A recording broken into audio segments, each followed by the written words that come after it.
বধূর সাজে অজ্ঞান হয়ে বিছানায় পড়ে আছে বর্ষা। বর্ষার সামনে চেয়ারে বসে বাঁকা হেসে বর্ষার দিকে তাকিয়ে আছে মেঘ। বাতাসে কিছু চুল উড়ে এসে পড়েছে বর্ষার মুখের উপর, যার কারণে বর্ষার চেহারাটা আরও বেশি মায়াবী লাগছে। মেঘ আলতো হাতে চুলগুলো সরিয়ে দিয়ে বর্ষার দিকে তাকিয়ে রাগী গলায় বলতে লাগলো, কি ভেবেছিলি তুই বর্ষা? আর তুই সহজে আমি তোকে অন্য করে বউ হতে দিব? আমি বিদেশ ছিলাম ভেবে এই ফাঁকে তুই বিয়ে করে নিবি? আরে মেঘ সেটা জানবেও না। জানি তুই আমার ভালোবাসাটাকে সবসময় মজা ভেবে এসেছিস, কখনো বুঝিস না আমার ভালোবাসা। কিন্তু এবার থেকে বুঝবি, খুব বাজেভাবে বুঝবি তুই আমার ভালোবাসা। এতদিন ভালোবেসে বোঝানোর চেষ্টা করেছে, আর তুই আমার সেই ভালোবাসাকে শুধু মজা ভেবে হেসে উড়িয়ে দিয়েছিস। কিন্তু এবার থেকে দেখবি আমার ভিলেন রূপ। হিরো সেজে তোকে জয় করতে না পারলেও এবার ভিলেন হয়ে তোকে জয় করব। কথাগুলো বলেই হাসতে হাসতে ফেটে পড়ল মেঘ। কিন্তু এই হাসিটা আনন্দের হাসি নয়, বরং ভয়ঙ্কর কোনো রাগের এই হাসি। রাগে মেঘের চোখ দুটো লাল হয়ে আছে, কপালের রগগুলো সব ফুলে উঠেছে। একটু পরপর রাগে দাঁতগুলো কটমট করছে মেঘ। নিজের রাগটাকে যেন কিছুতেই কন্ট্রোল হচ্ছে না ওর। বর্ষার সামনে থেকে উঠে হাতের ফোনটা নিয়ে ব্যালকনিতে চলে গেল মেঘ। তারপর কাউকে একটা ফোন করে বলল, হ্যালো, আমি জানতে বলেছিলাম, তাই এনেছো? গুড। তাহলে এসে 40 নম্বর রুমে চলে আসো, আমি বর্ষাকে নিয়ে সেখানে আছে। কথাটা বলেই ফোনটা কেটে দিল মেঘ। তারপর ডেভিল হেসে কারোর জন্য অপেক্ষা করতে লাগলো। একটু পর দরজার শব্দ হতেই মেঘ গিয়ে দরজা খুলে দিল। দরজার বাইরে দাঁড়িয়ে থাকা মেয়েটা মুচকি হেসে বলল, ভাইয়া, আপনি জানতে বলেছিলেন, আমি তা নিয়ে এসেছি, এই নিন। একটা প্যাকেট মেঘের দিকে এগিয়ে দিয়ে বলল, এগুলো আমি নিয়ে কি করব? আমি চলে যাচ্ছি, তুমি এসব ওকে পরিয়ে দাও। আর ওর পরনের বিয়ের সাজটা পুরোপুরি খুলে ফেলো, যেন বাসায় গেলে দেখে মনে হয় ও কারোর সাথে পালিয়ে বিয়ে করে রাত কাটিয়ে অন্য ড্রেসে বাড়ি ফিরেছে। কিন্তু ভাইয়া, এসব আপনি কেন করছেন? এতে তো বর্ষার কলঙ্ক হবে। ও সবার সামনে মুখ দেখাবে কি করে? আমি তো এটাই চাই। আমি চাই ওর কলঙ্ক হোক, ও কারোর সামনে মুখ দেখাতে না পারো। তুমি যা করতে বললাম সেটা করো। আর এই কথাগুলো যেন আর কেউ না জানতে পারে, তাহলে আমার চেয়ে খারাপ তোমার জন্য আর কেউ হবে না। তুমি ভালো করে জানো আমি চাইলে কি কি করতে পারি। মেঘের কথা শুনে মেয়েটা শুকনো ঢোক গিলে বলল, সরি ভাইয়া, আমি বর্ষার কাপড় চেঞ্জ করে দিচ্ছি। আর আপনাকে কথা দিচ্ছি, এখানের কথা আমি ছাড়া আর কেউ জানবে না। Good girl. ওকে, তুমি তোমার কাজ করো, আমি বাকি কাজগুলো করে আসছি। কথাটা বলে চলে গেল মেঘ।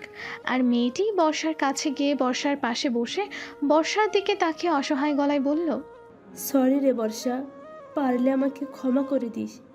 আমি তোর সাথে এমনটা করতে চাইনি। মেঘ ভাইয়া তুই সহ আমারও হয়তো ক্ষতি করে দিবে। প্লিজ আমায় ক্ষমা করে দিস বর্ষা। তবে আমি যতটা জানি, মেঘ ভাইয়া তোর ক্ষতি করতে পারবে না।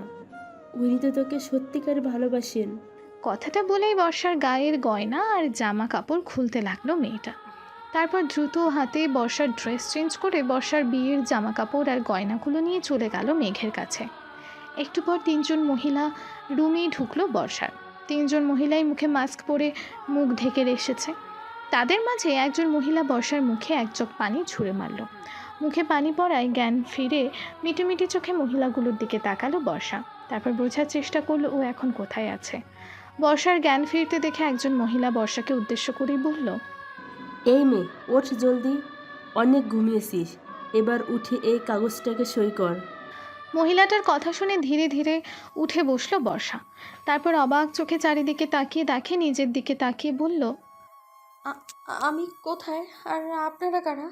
আমি এখানে এলাম কি করে? আজ তো আমার বিয়ে ছিল, আমি তো বউ সেজে বসেছিলাম আমার রুমে। তাহলে আমি এখানে এলাম কি করে? কারা আপনারা? কি চান আমার কাছে? এই শোন, তোর এত প্রশ্নের উত্তর দিতে বাধ্য নই আমরা। বেশি বকবক না করে এই কাগজে সই করে দে। কিসের কাগজ এটা? আর আপনারা আসলে কারা? আমায় তুলে এনেছেন কেন? আমি বাসায় যাব। কথাটি বলেই কান্না করে দিয়ে বর্ষা বলল, এই শোন, তোর ন্যাকা কান্দা বন্ধ কর। এইটাতে একটা সই কর। এটা তোর কাবিননামার কাগজ। এটাতে সই করলে তোর বিয়ে হয়ে যাবে। বিয়েটা করে তারপর নিজের বাড়িতে ফিরে যা, তোর কিছুই হবে না। বিয়ে? এটাতে সাইন করলে কার সাথে বিয়ে হবে আমার? আর আপনারা কেন করছেন আমার সাথে এমন? আমি বাসায় যাব, যেতে দিন আমায়। কথাগুলো সব বলেই বিছানা ছেড়ে নেমে দরজার দিকে চলে যেতে নিল বর্ষা, কিন্তু তার আগেই একজন মহিলা ওর হাত শক্ত করে ধরে হ্যাঁচকা টান দিয়ে বিছানায় ছুঁড়ে ফেলে বলল, ভালো কথা কানে যায় না তোর, তাই না? এই কাগজে সই না করে এক পা এখান থেকে চলে যাওয়ার চেষ্টা করলে তুই ভাবতে পারবি না তোর সাথে ঠিক কী হবে। ভালো চাস তো এটাতে একটা সই করে দে, তারপর নিশ্চিন্তে বাড়িতে যা। বর্ষা কি হচ্ছে ওর সাথে কিছুই বুঝতে পারছে না। এই মহিলারাই বা কারা, কেনই বা এমন করছে ওর সাথে, কোনো কিছুই মাথায় ঢুকছে না ওর। কিন্তু এতটুকু বুঝে গেছে যে এই কাগজে সই না করলে ওর আর বাড়ি ফেরা হবে না। তাই ভয়ে আর কোনো উপায় না দেখে কাগজটা হাতে নিয়ে কাঁপা কাঁপা হাতে ওটাতে সই করে দিল বর্ষা। সই করার সময় কাগজের লেখাগুলো পড়তে চাইলে সেটাও ওকে পড়তে দিল না মহিলাগুলো। কাবিননামায় সই করার সাথে সাথে কাগজটা কেড়ে নিয়ে মহিলাগুলো বলল, আজ থেকে তুই বিবাহিত। এ কাগজে সই করার ফলে তুই আমাদের বসের বউ হয়ে গেলি। এখন রাতটা এখানে থাকলে কালকে সকালে নিজের বাসায় ফিরে যাবি। কে আপনাদের বস? কার কথা বলছেন আপনারা? আমার সাথে আপনারা কেন এমন করছেন? প্লিজ আমায় বাসায় যেতে দিন। আজ আমার বিয়ে, বাসাভর্তি কত লোকজন, আমার বাবা মায়ের মাথা হেট হয়ে যাবে সবার সামনে। তারা কাউকে মুখ দেখাতে পারবে না। আমায় যেতে দিন প্লিজ। বর্ষার কথা শুনে কেউ কোনো উত্তর না দিয়ে রুম থেকে বেরিয়ে বাইরে থেকে দরজা লাগিয়ে চলে গেল। বর্ষা দরজার কাছে ছুটে গিয়ে কাঁদতে কাঁদতে ডাকতে লাগলো ওদের, কিন্তু বর্ষার ডাক আর কান্না ওদের কাছে পৌঁছালো না। বর্ষা যখন পাগলের মতন কান্না করে ওদের ডাকছিল তখন টেবিলের উপর থাকা ফোনটা বেজে উঠল ক্রিং ক্রিং শব্দে। ফোনের শব্দ পেয়ে বর্ষা ফোনের কাছে গিয়ে এগিয়ে কাঁপা কাঁপা হাতে ফোনটা রিসিভ করে কানের কাছে ধরে। তখনই ফোনের ওই পাশ থেকে কেউ বলে ওঠে, এইভাবে কান্না করে কোনো লাভ হবে না সুইট হার্ট। এই দরজা তো আর সকালের আগে খুলবে না, তাই ভালো মেয়ের মতো পাশের রুমে খাবার রাখা আছে, সেগুলো খেয়ে ঘুমিয়ে পড়ো কেমন? সকালে দরজা খুলে দিলে তখন বাসায় চলে যাও। কে আপনি? কেন করছেন আমার সাথে এমন? কি ক্ষতি করেছি আমি আপনার? প্লিজ আমায় বাসায় যেতে দিন। আজ আমার বিয়ে, আমি বাড়ি না গেলে আমার বাবা মা কারো কাছে মুখ দেখাতে পারবে না। তোমার বিয়ে তো হয়ে গেছে জানেমান, একটু আগেই তো কাগজে সই করে তুমি বিয়ে করলে আমায়। এখন কথা না বাড়িয়ে লক্ষ্মী মেয়ের মতো চুপচাপ খাবার খেয়ে শুয়ে পড়ো। আর যদি কথা না শোনো তাহলে আজকে আমাদের বাসর রাত, তাই না? আমি কিন্তু ফুলসজ্জা করতে চলে আসবো, সেটা নিশ্চয়ই তোমার ভালো লাগবে না শোনা। ফোনের ওই পাশের ব্যক্তির কথা শুনে ফোনটা ছুঁড়ে মারল বর্ষা। তারপর ফ্লোরে বসে পড়ে আছড়ে কাঁদতে লাগলো। এদিকে সিসি ক্যামেরায় সব দেখছে মেঘ। বর্ষাকে এভাবে কাঁদতে দেখে মেঘ বাঁকা হেসে বলল, কাঁদ বর্ষা কাঁদ, আজ আর তোর কান্না দেখে ক্ষত বিক্ষত হবে না মেঘের হৃদয়। তোকে তো এখন শুধু কাঁদতে হবে। আমার সাথে বেমানি করার ফল হারে হারে ভোগ করবি তুই। এবার থেকে বুঝতে পারবি যে আই এম ইউর ভিলেন লাভার। সারা রাত কান্না করতে করতে কেটে গেল বর্ষার। ভোরের দিকে চোখ লেগে আসলে ফ্লোরে বসে খাটের সাথে হেলান দিয়ে ঘুমিয়ে পড়ে বর্ষা। সকাল 9টা। হোটেলের কেয়ারটেকার এক মহিলার ডাকে ঘুম ভাঙে বর্ষার। এই যে ম্যাডাম, শুনছেন? ম্যাডাম, আমি আপনাকে বলছি, আপনি কি শুনতে পারছেন? মহিলাটার ডাক শুনে ঘুম ঘুম চোখে মাথা তুলে মহিলাটার দিকে তাকায় বর্ষা। রুমে শুধু ওই মহিলা নয়, সাথে আরও অনেকেই উপস্থিত আছেন। হোটেলের ম্যানেজার বর্ষাকে তাকাতে দেখে বলে ওঠে, ম্যাডাম, আপনি কি ঠিক আছেন? এভাবে ফ্লোরে বসে ঘুমাচ্ছেন কেন? আর আপনাকে নিয়ে যিনি এসেছিল উনি, মানে আপনার হাজবেন্ড কোথায়? বর্ষা শুধু হাঁ করে তাকিয়ে সবাইকে দেখছে আর সবার কথা শুনছে। ওর কানে যেন কোনো কথাই পৌঁছাচ্ছে না। বর্ষার এমন অবস্থা দেখে ম্যানেজার আর বর্ষাকে কিছু জিজ্ঞেস না করে ওই কেয়ারটেকার মহিলাটাকে কী যেন বলে রুম থেকে বেরিয়ে গেলেন। ম্যানেজারের সাথে সবাই চলে গেলে রুম থেকে শুধু ওই মহিলাটা ছাড়া। এই যে ম্যাডাম, দেখুন আমার দিকে। কি হয়েছে আপনার? আপনার বাসার ঠিকানা বলুন, আপনার বাড়ির কারো ফোন নাম্বার দিন। আপনার অবস্থা ভালো ঠেকছে না। মহিলাটার কথা শুনে যেন এতক্ষণে হুঁশ এলো বর্ষার। বর্ষার একে একে মনে পড়ে গেল গতকালকের সব কথা। মনে পড়ার সাথে সাথে বর্ষার এক মুহূর্ত দেরি না করে উঠে দাঁড়িয়ে দৌড়ে চলে গেল বাইরের দিকে। বর্ষার পিছু পিছু ম্যাডাম ম্যাডাম বলে ডাকতে ডাকতে মহিলাটাও বের হলো, কিন্তু কোনো কাজই হলো না। মহিলাটার ডাক যেন কান পর্যন্ত পৌঁছালো না বর্ষার। বর্ষা দৌড়ে হোটেল থেকে বাইরে বেরিয়ে রাস্তায় এসে দাঁড়ালো। ও ঠিক মতন চিনতেও পারছে না ও এখন কোথায় আছে। এই দিক সেই দিক তাকিয়ে কিছু চিনতে না পেরে ফুটপাত ধরে এক প্রকার দৌড়াতে লাগলো বর্ষা। রাস্তার লোকেরা সব অবাক চোখে তাকিয়ে আছে বর্ষার দিকে। সেদিকে ওর কোনো হেলদোল নেই। বেলা 12:55। বর্ষাকে ঘিরে ধরে দাঁড়িয়ে আছে বর্ষার বাবা মা সহ সকল আত্মীয় স্বজন। বর্ষা একদম চুপচাপ হয়ে বসে আছে, ওর মুখে কোনো কথা নেই।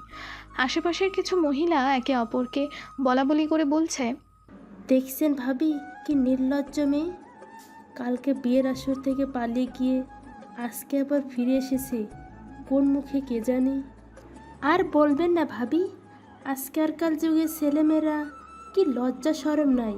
দেখেন গিয়ে কালকে হয়তো কোন নাগরের হাত ধরে পালিয়েছিল, সে হয়তো রাত কাটিয়ে সেরে চলে গেছে, তাই এখন নির্লজ্জের মতো আবার ফিরে আসছে।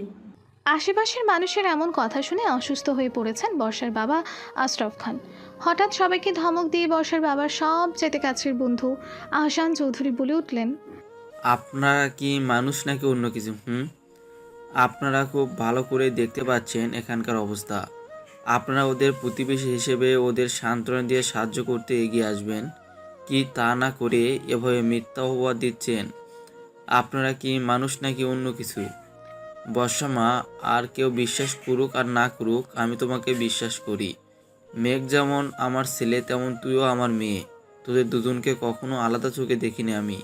তুই আমায় সব কিছু খুলে বল মা, কি হয়েছিল তোর কালকে? বিয়ের আসর থেকে কোথায় গিয়েছিলি তুই? আহসান চৌধুরী কথা শুনে হু হু করে কেঁদে দিল বর্ষা। তারপর কাঁদতে কাঁদতে ফুপিয়ে ফুপিয়ে বলতে লাগলো, চাচু বিশ্বাস করো, আমি আমি কালকে বিয়ে আসর থেকে পালাইনি চাচু। কালকে যখন বর আসার কথা শুনে সবাই আমার একা রুমে রেখে যায় বর দেখতে, তখন কেউ একজন আমার মুখের রুমাল জাতীয় কিছু একটা চেপে ধরে। তারপর আমার আর কিচ্ছু মনে নেই। যখন আমার জ্ঞান ফিরে আমি নিজেকে একটা হোটেলের রুমে এই পোশাকে আবিষ্কার করি। আর আমার সামনে তিনজন মাস্ক পরা মহিলা ছিল। তারা আমায় দিয়ে একটা কাগজে সই করায়, জোর করে করায়। তারা বলে তাদের বসের সাথে নাকি আমার কাবিন হলো। ওই কাগজটা একটা কাবিন নামা ছিল, কিন্তু কাগজটা কোনো লেখাই ওরা পড়তে দেয়নি আমায়। তারপর ওরা আমায় রুমে আটকে চলে যায়। অনেক ডাকার পরেও কেউ দরজা খোলেনি। সকালে যখন দরজা খোলে তখন আমি দৌড়ে সেখান থেকে পালিয়ে আসি। আর তখনই তোমরা আমায় খুঁজতে খুঁজতে রাস্তায় পাও। আমি তোর সব কথা বিশ্বাস করি বর্ষা। আমি জানি তুই কখনো মিথ্যা বলতে পারিস না। তুই কি সেই হোটেলটা দেখলে চিনতে পারবি বর্ষা? আমাকে নিয়ে যেতে পারবি সেই হোটেলে? হ্যাঁ, আমি চিনতে পারবো চাচু। আমায় যে তোমরা যে রাস্তায় পেয়েছো সেই রাস্তা ধরে একটু সামনে গেলেই সেই হোটেলটা। বর্ষার কথা শুনে আহসান চৌধুরী বর্ষার হাত ধরে দাঁড় করিয়ে বলল, চল বর্ষা, চল আমার সাথে। আমরা এখনই সেই হোটেলে যাব। ওখানে গেলে নিশ্চয় জানতে পারবো কে করেছে তোর সাথে এমন। কথাটা বলেই বর্ষার হাত ধরে বর্ষাকে নিয়ে আহসান চৌধুরী গাড়ি করে চলে গেলেন সেই হোটেলের উদ্দেশ্যে। 1 ঘন্টা পর গিয়ে পৌঁছালেন সেই হোটেলের সামনে। হোটেলের ভিতরে গিয়ে রিসেপশনে থাকা লোকটাকে জিজ্ঞেস করলে সে সরাসরি অস্বীকার করলো বর্ষার কথা। তারপর আহসান চৌধুরী হোটেলের ম্যানেজারকে ডাকলে সেও বর্ষার কথা অস্বীকার করে বলল সে বর্ষাকে আগে কখনো দেখেনি, আর কালকে বর্ষা এখানে আসেওনি। বর্ষা সবার এমন আচরণে অবাক হয়ে বলল, আপনারা কেন এইভাবে মিথ্যে বলছেন? আপনিই তো আজ সকালে আমায় ডেকে জিজ্ঞেস করেছিলেন আমার কি হয়েছে। আমি আপনাদের হোটেলের ওই দিকের একটা রুমে ছিলাম। কেন সব কথা অস্বীকার করছেন আপনারা এইভাবে? দেখুন ম্যাডাম, আমার মনে হচ্ছে আপনার মাথায় কোনো সমস্যা হয়েছে। আমরা তো বলছি আপনাকে এর আগে আমরা কখনো দেখিনি, আর না আপনি এখানে এর আগে এসেছেন। আর ওই দিকের রুমের কথা বলছেন, ওই দিকের সব রুমগুলো তো গত 7 দিন হলো সব বুক করা। তাহলে আপনি কখন এলেন? ম্যানেজারের কথা শুনে মাথায় হাত দিয়ে কাঁদতে কাঁদতে বসে পড়ল বর্ষা। এই অল্প কিছু সময়ের ব্যবধানে কি করে সব কিছু বদলে যেতে পারে কিছুই মাথায় ঢুকছে না ওর। বর্ষার এমন আচরণ দেখে আহসান চৌধুরী কিছু একটা ভেবে বর্ষাকে নিয়ে বাসায় ফিরে এলো। বাসায় ফিরতেই আশেপাশে সব লোকজন এসে ঘিরে ধরলো বর্ষা আর আহসান চৌধুরীকে, আর একের পর এক প্রশ্ন ছুড়ে দিতে লাগলো ওদের দিকে। বর্ষা একাধারে কান্না করে যাচ্ছে, কিছু বলার ক্ষমতা হারিয়ে ফেলেছে ও। বর্ষার মা বাবাও জিজ্ঞাসু দৃষ্টিতে তাকিয়ে আছে আহসান চৌধুরীর দিকে। সবাইকে থামিয়ে দিয়ে আহসান চৌধুরী বলে উঠল, আপনারা সবাই দয়া করে একটু চুপ করুন। আমি বর্ষাকে নিয়ে গিয়েছিলাম সে হোটেলে। সেখানে গিয়ে দেখেছি বর্ষা যা বলছে সব সত্যি। শুধু ক্যাবিনের সই নয়, বর্ষা বরং একটা চেক বইয়ে সই করেছে। ওকে যারা কিডন্যাপ করেছিল তারা বর্ষার বিয়ের সব দামি দামি গয়না আর জামা কাপড় সহ বর্ষার ব্যাংক অ্যাকাউন্টে যা টাকা ছিল তা সব নিয়ে গেছে। আমি আসার সময় পুলিশকে বলে এসেছি, পুলিশ দ্রুতই কিডন্যাপারদের ধরবে। বর্ষার এখানে কোনো দোষ নেই। আহসান চৌধুরীর কথা শুনে অবাক চোখে ওনার দিকে তাকায় বর্ষা। আহসান চৌধুরী বর্ষার দিকে তাকিয়ে ইশারায় বর্ষাকে শান্ত থাকতে বলে। তারপর আবারও সবার উদ্দেশ্যে বলে ওঠে, আমি আরেকটা কথা বলতে চাই। আমার আগে থেকেই অনেক শখ ছিল বর্ষামাকে আমার ছেলের মেঘের বউ করে আমার ঘরে তুলতে, কিন্তু আশরাফ ওর বিয়ে ঠিক করে ফেলায় আর বলতে পারিনি। এখন যখন বিয়েটা হয়নি, তাই আমি চাই বর্ষামাকে আমার পুত্রবধূ করে ঘরে তুলতে। কি আশরাফ, দিবি তো আমায় আমার বর্ষামাকে? বর্ষার বাবাকে উদ্দেশ্য করে বলল মেঘের বাবা আহসান চৌধুরী। আহসান চৌধুরীর কথা শুনে আশরাফ খান কান্না করে দিয়ে আহসান চৌধুরীকে বুকে জড়িয়ে ধরে বলল, তুই সত্যি আমার প্রকৃত বন্ধু রে আহসান। তোর মতো একটা বন্ধু পাওয়া সত্যিই অনেক ভাগ্যের ব্যাপার। তুই না থাকলে আজ আমার পরিবার নিয়ে আত্মহত্যা করা ছাড়া কোনো উপায় থাকতো না। আমার মেয়ের অনেক কপাল ভালো, তাই ওর মেঘ বাবার মতো একটা স্বামী পাবে। কিন্তু মেঘ মেঘ এই বিয়েতে রাজি হবে তো? হ্যাঁ আশরাফ, তোকে এসব নিয়ে ভাবতে হবে না। মেঘ অবশ্যই বর্ষামাকে বিয়ে করবে। তুই বিয়ের ব্যবস্থা কর। আমি শুক্রবারে মেঘের সাথে বর্ষার বিয়ে। মেঘ আজকেই ফ্লাইটে দেশে ফিরবে।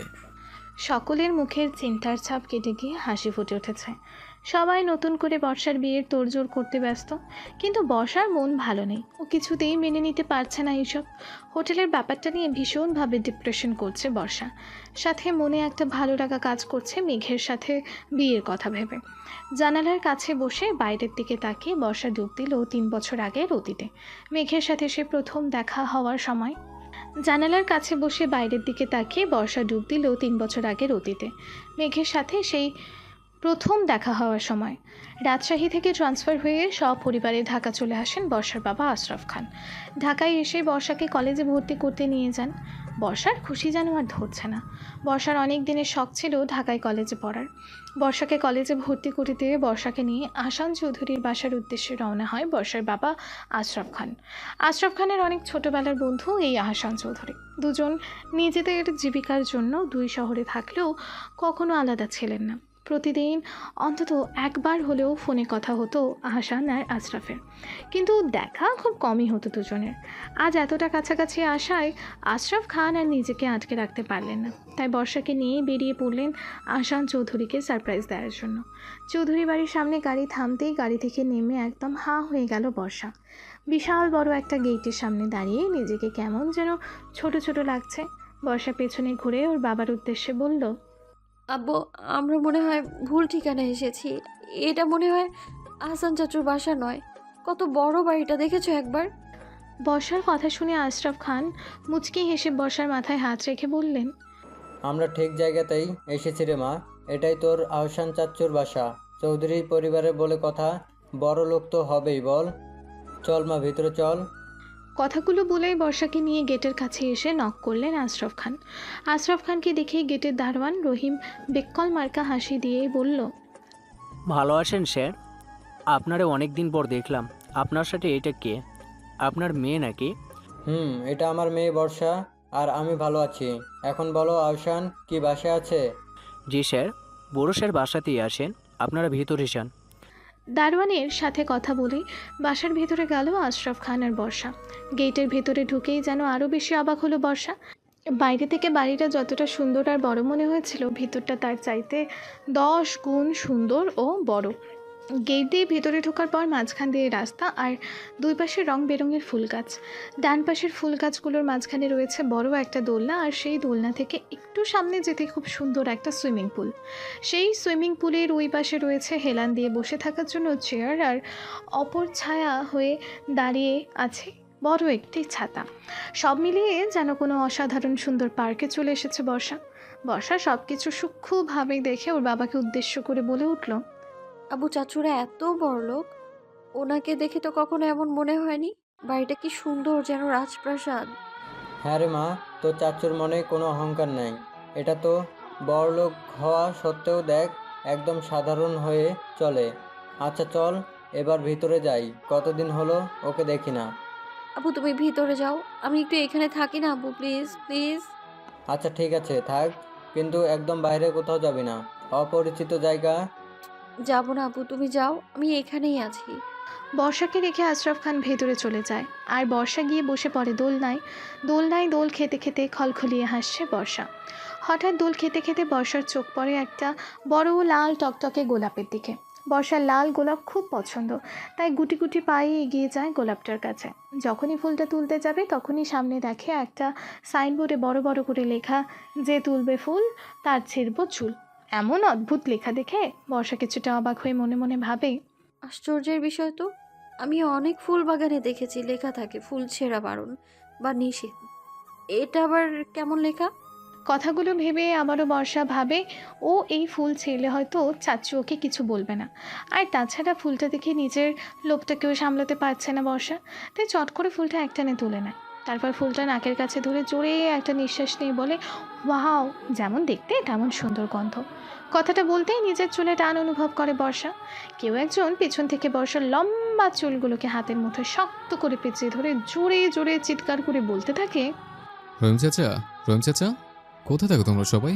বাসার মধ্যে চোর ঢুকে ফুল চুরি করে নিয়ে যাচ্ছে, দেখতে পাও না নাকি? মেঘের ডাক শুনে দৌড়ে আসে গেটম্যান রহিম চাচা। রহিম চাচাকে দেখে মেঘ আবারও চিল্লিয়ে বলে, রহিম চাচা, তুমি কি গেটে পাহারা দেওয়ার জন্য রাখা আছে নাকি ঘুমানোর জন্য? এখন আমি না আসলে কি হতো বলো তো? এই চোর, না না, চুন্নিটা তো ফুল ছোঁয়া আরও কত কিছু চুরি করে নিয়ে যেত, তার কোনো হিসেব নেই। কত বড় সাহস এই চুন্নির, আমার ফুলে হাত দিয়েছে, ফুল ছিঁড়েছে। এবার আমিও চুন্নির চুল ছিঁড়ব। কি চুন্নি যার এত সাহস? ছোট স্যার, আপনি ভুল বুঝতেছেন। এটা চোর না, এটা আপনার আশরাফ আঙ্কেলের মাইয়া বর্ষা। ওনারে ছাইরা দেন ছোট স্যার, উনি কান্না করতেছেন। দারোয়ানের কথা শুনে বর্ষার চুল ছেড়ে দিয়ে বর্ষাকে নিজের দিকে ঘুরিয়ে দাঁড় করায় মেঘ। তারপর পা থেকে মাথা পর্যন্ত দেখে ধবধবে ফর্সা গায়ের রং, 5.5 হাইট, বড় বড় হরিণী চোখ, কোমর অব্দি লম্বা লম্বা চুল, গায়ে হলুদ রঙের একটা থ্রিপিস পরা, হাতে চিকন চিকন হলুদ রঙের কাঁচের চুড়ি, কানে হলুদ রঙের পাথরের দুল, চোখের কাজলটা কান্না করার কারণে লেপটে গেছে কিছুটা। বর্ষাকে দেখে মেঘ হাঁ করে তাকিয়ে আছে। বর্ষা যে কান্না করছে সেদিকে মেঘের কোনো খেয়াল নেই, সে বর্ষাকে দেখতেই ব্যস্ত। হঠাৎ দারোয়ানের ডাকে ঘোর কাটে মেঘের। ছোট স্যার, ও ছোট স্যার বর্ষা ম্যাডামের থামান, হেই তো কাঁদতে কাঁদতে চোখ লাল করে ফেললো। বড় স্যার জানতে পারলে রাগারাগি করবেন। দারোয়ানের কথা শুনে মেঘ কিছুক্ষণ চুপ থেকে বলে উঠল, ও বর্ষা হোক বা বৃষ্টি, তাতে আমার কিচ্ছু যে আসে না। ওর সাহস কি করে হয় সাইনবোর্ডে লেখা থাকে সত্ত্বেও আমার গাছের ফুল ছেঁড়া? শাস্তি তো ওকে পেতে হবে। মেঘের কথা শুনে রাগ উঠে যায় বর্ষার। বর্ষা চোখ মিছে তাকায় মেঘের দিকে। লাল ফর্সা গায়ের রং, 5'11" হাইট, চুলগুলো অনেক সুন্দর ও সিল্কি, বেশ স্বাস্থ্যবান দেখে মনে হচ্ছে যেন নিয়মিত জিম করে। মেঘকে ভালো মতো দেখে নিয়ে বর্ষা রাগী গলায় বলল, ওই কি শাস্তি দিবেন আপনি? কে আপনি যে আমার শাস্তি দিবেন? আপনাকে তো আমি শাস্তি দেবো, চাচ্চুকে দিয়ে দেওয়াবো। আপনি কোন সাহসে আমার চুল ধরেছিলেন? কোথাকার কোন কুম্ভভূত আপনি? এই মেয়ে, এই তোর সাহস তো কম না? তুই মেঘ চৌধুরীর উপর কথা বলছিস, তো আবার মেঘ চৌধুরীর বাড়িতে দাঁড়িয়ে মেঘ চৌধুরীর গাছের ফুল ছিঁড়ে তোকে তো আমি আজকে। এতটুকু বলতে মেঘকে ধাক্কা দিয়ে সরিয়ে বর্ষার ভেতর দিকে দৌড় দেয় বর্ষা। মেঘ ভাবতেও পারেনি বর্ষা এমন কিছু করবে। বর্ষা বাসার দরজার কাছে দাঁড়িয়ে পেছনে ঘুরে বলে ওঠে, তোকে তো আমি দেখে নেবো মিস্টার মেঘ চৌধুরী ওরফে কুম্ভভূত। এই বর্ষার চুলে হাত দেওয়ার মজা তুইও বুঝবি, খাটাস একটা। কথাটা বলে ভেতর থেকে দৌড় দিল বর্ষা। বর্ষার এমন কাণ্ড দেখে আর কথা শুনে অবাক হয়ে গেল মেঘ, আর মনে মনে বলল, কি মেয়ে রে বাবা, দেখতে যেমন মিষ্টি, আচরণ তার চাইতো হাজার কোন ছাল। মেঘ চৌধুরীকে চ্যালেঞ্জ, তাই না? এবার তুমিও বুঝবে বর্ষা নাকি সরিষা, এই মেঘ কি করে। জানালার ধারে বসে পুরনো কথাগুলো মনে পড়তেই আনমনে হেসে উঠল বর্ষা। প্রথম পরিচয়টা ওদের এভাবে ঝগড়া দিয়ে শুরু হয়েছিল সেদিন। হঠাৎ মায়ের ডাকে ঘোর কাটে বর্ষার। বর্ষা, এই বর্ষা, দরজাটা খোল, দেখ কে এসেছে। মায়ের ডাক শুনে দরজা খুলে দেয় বর্ষা, আর দরজা খুলতেই সামনে দেখতে পায় মেঘ বাঁকা হেসে ওর দিকে তাকিয়ে আছে। সাদা টি শার্ট, ব্লু জিন্স, চোখে সানগ্লাস, হাতে দামি ওয়াচ, সিল্কি চুলগুলো বাতাসে হালকা উঠছে, আর মুখের বাঁকা হাসিতে যেন একদম কিলার লুকে দাঁড়িয়ে আছে মেঘ। গত 1 বছর পরে মেঘকে এভাবে দেখে যেন হুঁশ হারিয়ে গেছে বর্ষার। বর্ষা দরজা খুলে মেঘের দিকে হাঁ করে তাকিয়ে আছে। বর্ষাকে এভাবে তাকিয়ে থাকতে দেখে মেঘ গলা ছাড়িয়ে দিয়ে বর্ষার মায়ের উদ্দেশ্যে বলল, কথাটা বলেই হাসি দিয়ে চলে গেলেন বর্ষার মা। বর্ষার মা চলে যেতেই বর্ষাকে পাশ কাটিয়ে রুমে ঢুকে বলল মেঘ। তারপর চোখের সানগ্লাসটা খুলে মাথার সাথে আটকে রাখতে রাখতে বর্ষার উদ্দেশ্যে বলল, আন্টি, আপনি যান, আমি বর্ষার সাথে একটু কথা বলতে চাই। আচ্ছা বাবা, তুমি থাকো, আমি দেখি ওদিকটা সামলাই। তোমাদের বিয়ের জন্য কত কাজ পড়ে আছে।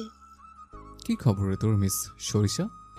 মেঘের মুখে সরিষা কথাটা শুনে আজ আর রাগ হচ্ছে না বর্ষার। বর্ষা লজ্জামাখা হাসি দিয়ে মাথা নিচু করে বলল, ভালো। তুই কেমন আছিস মেঘ ভাইয়া?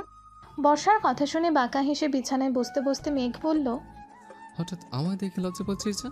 আমি তো ভেবেছিলাম সেদিনের ঘটনার পর তুই আমায় দেখলেই সেদিনের মতো শুধু থাপ্পড় মারতে চাইবে, বাট এখানে তো দেখছি সব পুরো উল্টো। কি ব্যাপার বলতো? মেঘ ভাই আমি আসলে এতটুকু বলে আর কিছু বলতে পারল না বর্ষা। তার আগেই মেঘ বলে উঠল, তোর কোনো কথা শুনতে চায় না এখন, তুই থাক, আমি সবার সাথে দেখা করে আসছি। বাকি কথা না হয় বাসর ঘরে হবে, কি বলিস? কথাটা বলেই বর্ষাকে একটা চোখ টিপ মেরে রুম থেকে বেরিয়ে গেল মেঘ। বর্ষা মেঘের কথার অর্থ কিছুই বুঝতে পারছে না। মেঘ ওর ওপর রেগে আছে নাকি আগের মতোই ওকে ভালোবাসে সেটা ভেবে পাচ্ছে না বর্ষা।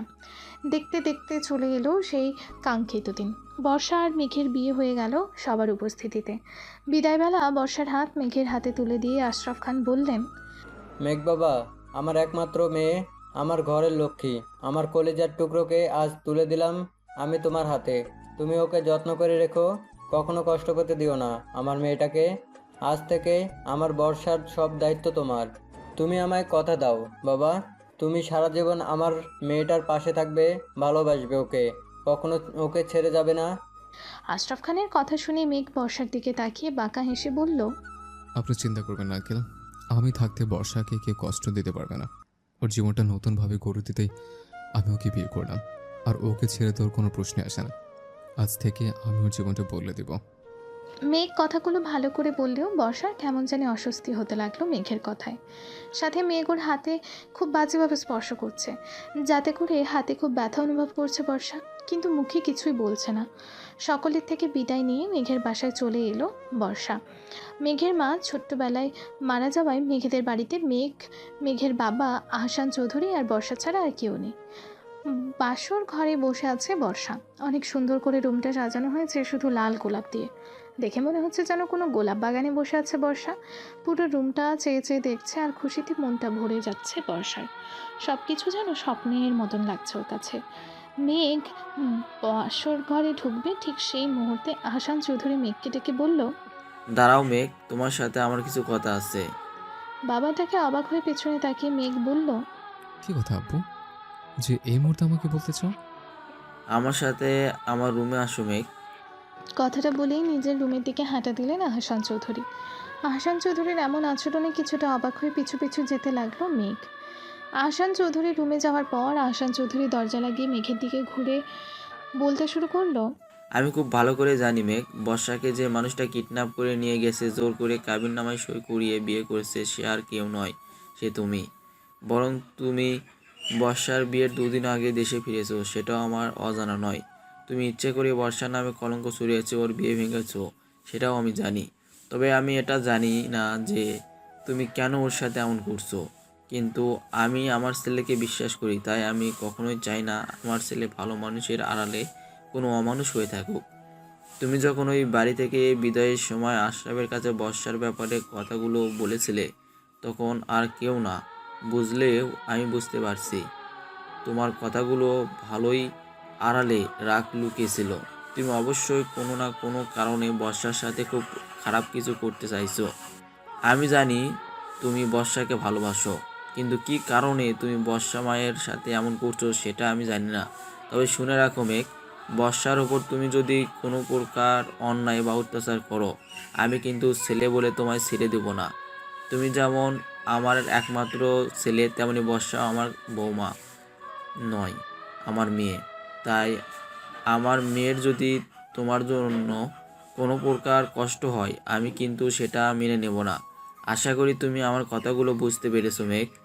এখন তুমি নিজের রুমে যেতে পারো।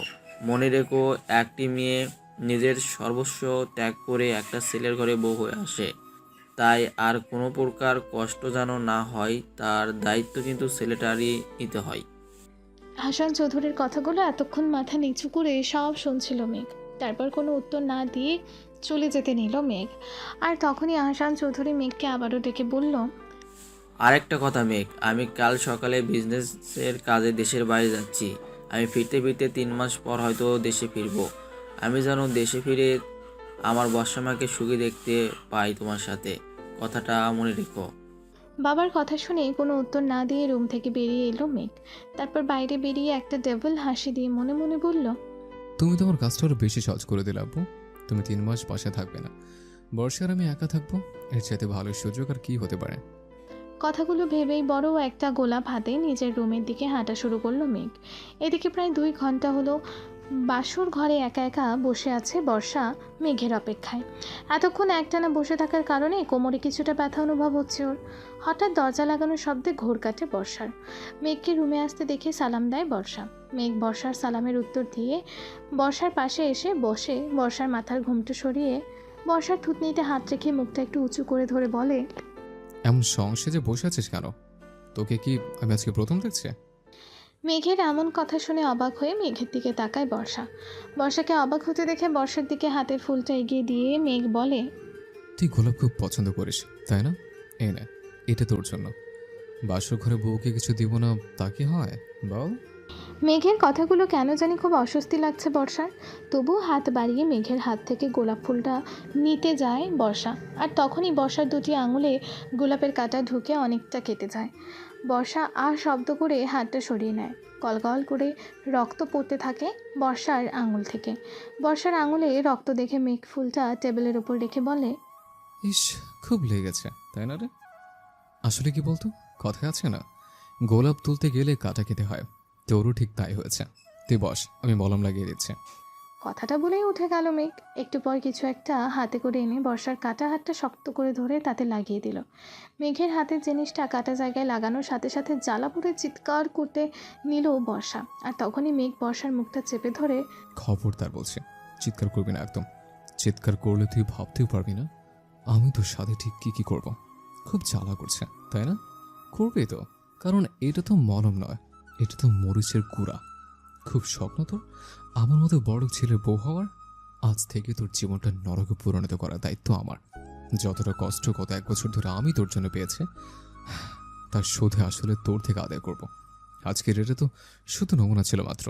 নিজেকে প্রস্তুত কর আগামীর জন্য। কথাগুলো বলে বর্ষার মুখটা ছেড়ে দিল মেঘ। বর্ষার 2 চোখ বেয়ে গড়িয়ে পড়ছে অঝোর ধারায় পানি। হাতের কাটা জায়গাটায় যেন কেউ আগুন লাগিয়ে দিয়েছে। গলা কাটা মুরগির মতন ছটফট করছে বর্ষা, কিন্তু মেঘের ভয়ে চিৎকার করতে পারছে না ও। বর্ষা মেঘের সামনে থেকে নেমে দৌড়ে ওয়াশরুমে চলে গেল। তারপর কলের নিচে নিজের হাতটা ধরে পানি দিয়ে ধুতে লাগলো আর অঝরে কাঁদতে লাগলো। বর্ষা ওয়াশরুমে চলে যেতে মেঘ ওই গোলাপ ফুলটা বাম হাতে দুমড়ে মুচড়ে ফেললো। এমন করায় গোলাপের কাঁটাগুলো সব মেঘের হাতের মধ্যে খুব বাজেভাবে ঢুকে রক্ত পড়তে লাগলো। কিন্তু সেদিকে মেঘের কোনো খেয়াল নেই। মেঘ মনে মনে বলতে লাগলো, কেন বর্ষা, কেন কেন সেদিন আমার ভালোবাসাটা না বুঝে তুই আমার সাথে অমানটা করেছিলে? যে আমি কখনো একটা ফুলের টোকা পড়তে দিতাম না, সে আমি আজ তাকে কতটা কষ্ট দিচ্ছে। কেন বাধ্য করলি তুই আমায় তোর সাথে এমন করতে? তোকে কষ্ট দিলে যে তার চাইতে বেশি কষ্ট আমার এইখানটায় হয়। কেন বুঝলি না আমায় সেদিন? তুই কি করে পারলি তুই আমার সাথে ওই রকমটা করতে? কি করে? আমিও তোকে ছাড়বো না বর্ষা। যেভাবে গত 1 বছরে আমি দিলে দিলে শেষ হয়েছে, ঠিক একইভাবে আমিও তোকে শেষ করব। তোকেও বোঝাবো বিনা দোষে নিজের ভালোবাসার মানুষের কাছ থেকে কষ্ট পেতে কতটা খারাপ লাগে, কতটা যন্ত্রণা হয়। কথাগুলো ভেবেই নিজেকে শক্ত করে হাতের ফুলটা দিয়ে জানালা দিয়ে ছুঁড়ে ফেলে দিল মেঘ। তারপর বর্ষা বের হওয়ার আগেই নিজের হাতের কাটা জায়গাটার রক্ত পরিষ্কার করে ফেললো, যাতে করে বর্ষা বুঝতে না পারে। একটু পর চোখের পানি মুছে ওয়াশরুম থেকে বেরিয়ে এলো বর্ষা। ওয়াশরুম থেকে বেরিয়ে দেখলো মেঘ ফ্লোরে একটা বালিশ আর একটা চাদর ফেলে রেখে ওপরে অন্য দিকে ঘুরে ঘুমিয়ে আছে। বর্ষার আর বুঝতে বাকি রইল না যে মেঘ ওকে বিছানায় ঘুমাতে দিবে না। তাই বর্ষাও আর সময় নষ্ট না করে নিচে ফ্লোরে বিছানা করে ঘুমিয়ে পড়ল। সকালে খুব ভোরে ঘুম ভাঙল বর্ষার। বর্ষা ঘুম থেকে উঠে দেখলো মেঘ এখনও ঘুমিয়ে আছে। বর্ষা বিছানা ছেড়ে উঠে ওয়াশরুমে চলে গেল ফ্রেশ হতে। বর্ষার খেয়াল করলো আশ্চর্যজনকভাবে ওর হাতের কাটা জায়গায় আর একটু ব্যথা নেই। কাটা জায়গাটা এক রাতের মধ্যে অনেকটা শুকিয়ে গেছে। বর্ষা সেদিকে পাত্তা না দিয়ে উজু করে এসে নামাজ পড়ে নিল। নামাজ শেষ করে রুম থেকে বাইরে বের হতে যাবে, তখনই বর্ষাকে ডাক দিল মেঘ। এই সরিষা, এদিকে আয় তো। মেঘের ডাক শুনে ঘুরে দাঁড়ালো বর্ষা। মেঘের দিকে তাকিয়ে দেখলো মেঘ চোখ বন্ধ করে আছে। বর্ষা মনের ভুল মনে করে আবারও দরজার দিকে পা বাড়ালো, আর তখনই মেঘ আবারও বলে উঠল, কাল রাতের কথা কি ভুলে গেছিস? আমি ঢাকার পর আবার চলে যাচ্ছিস কোন সাহসে? এদিকে আয় আমার কাছে। মেঘের কথা শুনে ভয়ে ঢুক গেল বর্ষা। তারপর ভয়ে ভয়ে মেঘের কাছে এগিয়ে গিয়ে বলল, আমি আসলে ভেবেছিলাম তুই ঘুমিয়ে আছিস, ডাকিস নি আমায়, তাই মনের ভুল ভেবে চলে যেতে নিচ্ছিলাম। আম সরি। বস এখানে। কি? কানে কি কম শুনিস নাকি? বললাম এখানে আমার পাশে বস। মেঘের কথা শুনে ভয়ে ভয়ে মেঘের পাশে বসলো বর্ষা। মেঘ সাথে সাথে উঠে এসে বর্ষার কোলে মাথা রেখে শুয়ে পড়ল। তারপর বলল, সারা রাত ঘুমায়নি, খুব মাথা ব্যথা করছে। আমি যতক্ষণ ঘুমাবো তুই আমার মাথায় বিলি কেটে দিবি। আর ভুল করো এটা নাড়াচাড়া করবি না, বাবায় ডাকবিও না, বুঝলি? নে, এবার আমার মাথায় বিলি কেটে দে, আমি ঘুমাবো। কথাগুলো বলেই বর্ষার কোলে মাথা রেখে বর্ষার কোমর জড়িয়ে ধরে ঘুমিয়ে পড়ল মেঘ।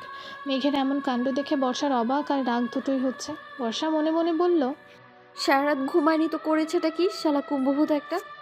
রাতেও ওইভাবে আমায় কষ্ট দেওয়ার পরেও এখন আমার কোলে ঘুমায় কিভাবে বেটা বাদর হনুমান একটা?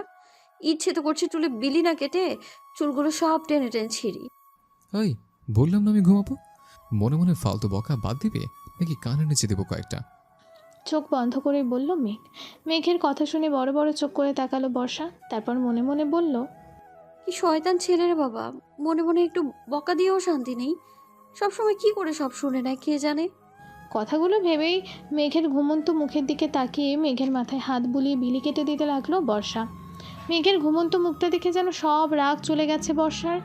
বর্ষা মেঘের মুখের দিকে তাকিয়ে থাকতে থাকতে ডুব দিল অতীতে। সেদিন কলেজে প্রথম দিন ছিল বর্ষার। বর্ষা খুব এক্সাইটেড ছিল কলেজ লাইফ নিয়ে। সকাল সকাল ঘুম থেকে উঠে ফ্রেশ হয়ে খাওয়া দাওয়া করে কলেজের জন্য রেডি হয়ে নেয় বর্ষা। লাল রঙের একটা গাউন, মাথায় সুন্দর করে হিজাব পেঁচিয়ে, ঠোঁটে হালকা লিপস্টিক দেয় বর্ষা। চোখে গাঢ় করে কাজল দিয়ে রেডি হয়ে বেরিয়ে পড়ে কলেজের উদ্দেশ্যে। একটা রিক্সা নিয়ে চলে যায় কলেজে। কলেজের গেটে নেমে ভাড়া মিটিয়ে কলেজের ভেতর দিকে তাকিয়ে বড় একটা শ্বাস নেয় বর্ষা। বর্ষার খুব নার্ভাস লাগছে। একে তো কলেজের আজ প্রথম দিন, তার উপর এখানে পরিচিত কেউ নাই। তবু বুকে সাহস নিয়ে কলেজের ভেতর প্রবেশ করে বর্ষা। ভেতরে যেতে একটি সিনিয়র মেয়ে বর্ষাকে ডেকে বলে, এই যে লালবতী মেয়ে, ক্লাসে পড়ে যাবে, আগে এদিকে আসো। সিনিয়র মেয়েটার কথা শুনে মেয়েটার কাছে এগিয়ে আসে বর্ষা। ওই মেয়েটার সাথে আরও দুজন মেয়ে আর 5-6 জনও ছেলে আছে। তাদের মাঝে একটা ছেলে অন্যদিকে ঘুরে বসে আছে। আর বাকি ছেলে মেয়েগুলো বর্ষার মতো আরও কয়েকজন জুনিয়র ছেলে মেয়েকে নিয়ে নানা রকম প্রশ্ন করে বিরক্ত করছে। বর্ষা ওদের কাছে এগিয়ে যেতেই সিনিয়রদের মাঝ থেকে একটি ছেলে বলে উঠল, এই যে লাল বেবি ডল কলেজে নতুন।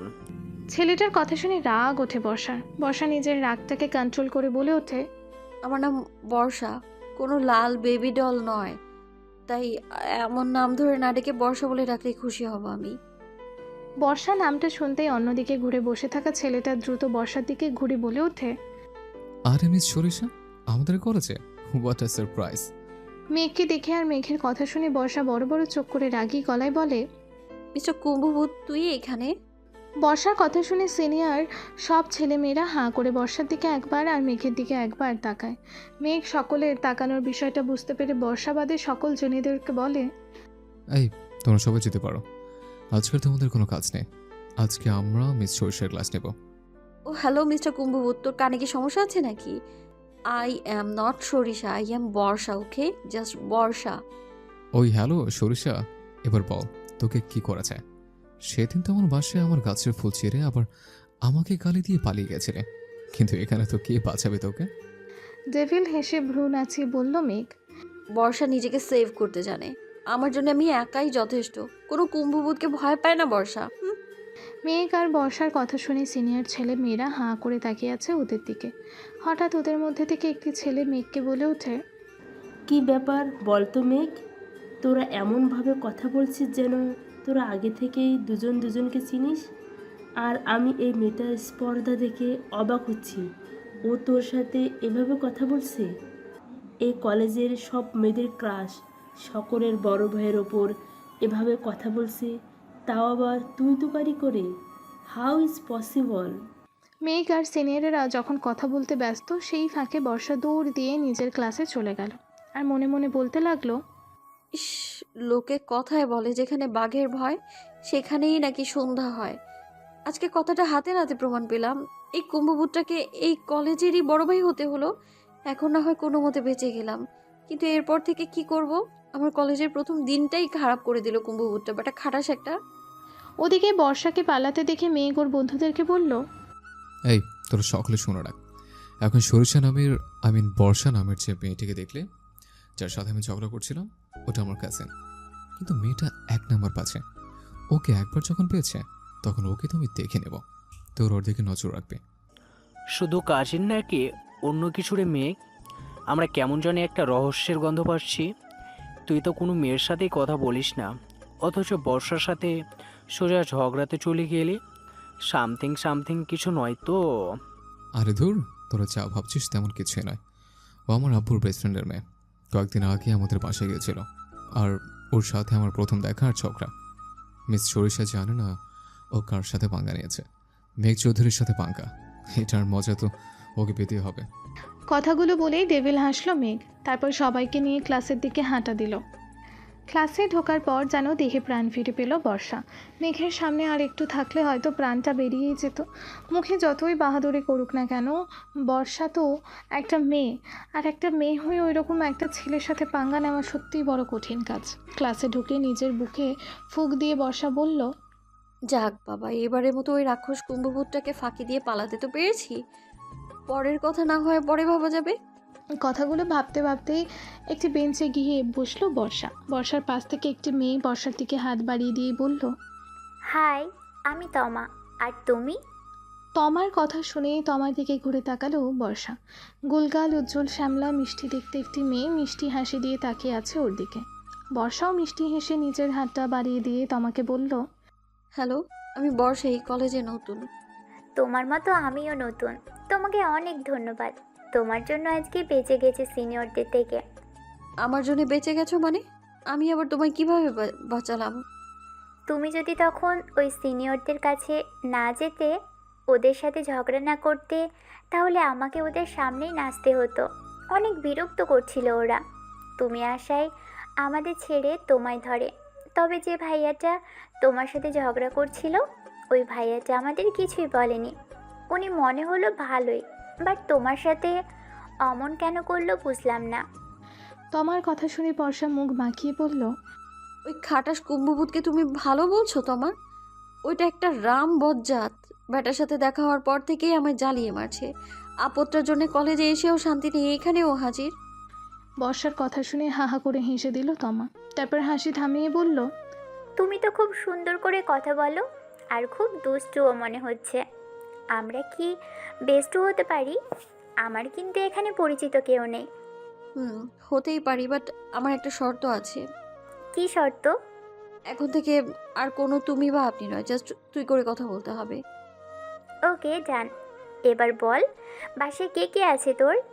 আমি আমার একমাত্র আম্মু আর একমাত্র আব্বু, আর আমি তাদের একমাত্র কিউটে ডিব্বা মাইয়া। বর্ষার কথা শুনে আবারও হা হা করে হেসে দিল তমা। তারপর বলল, তুই সত্যিই অনেক মজার মানুষ। তোর সাথে কথা বলে আমার হেব্বি লাগছে।